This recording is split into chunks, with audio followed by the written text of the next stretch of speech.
What's up, people? Thank you for tuning into another great episode where we will be cooking one of my favorite vegetables called the okra. Yes, some of you might know it as ladyfingers, bamia, bindi, okra, gumbo.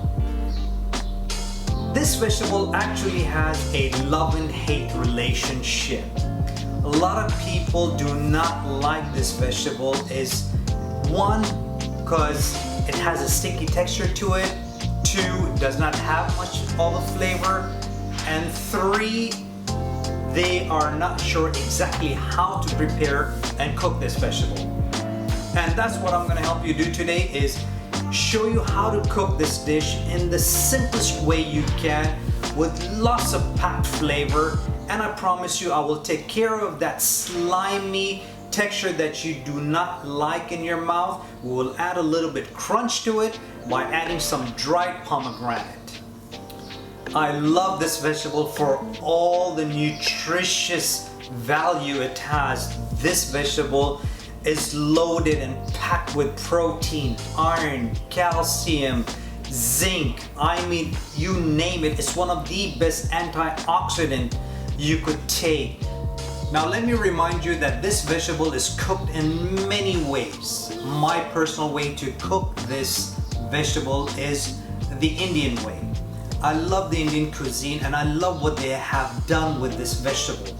They don't overcook this vegetable. They try to keep all its nutritious values within the vegetable without destroying it by overcooking it.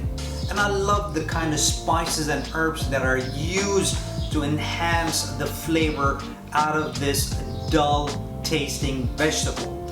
Now we all know okra, ladyfinger, does not have any taste to it.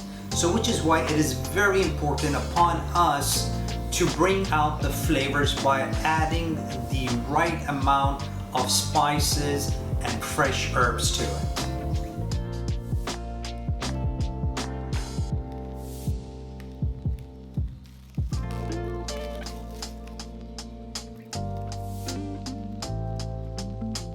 After you wash and dry the okra, remove both end tips of the okra and just use the midsection by cutting them in small circles.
Next, you will add the onions and fry them enough till they turn translucent, and then immediately you will add the tomatoes and fry them for another 3 to 4 minutes till the water out of the tomatoes dry up.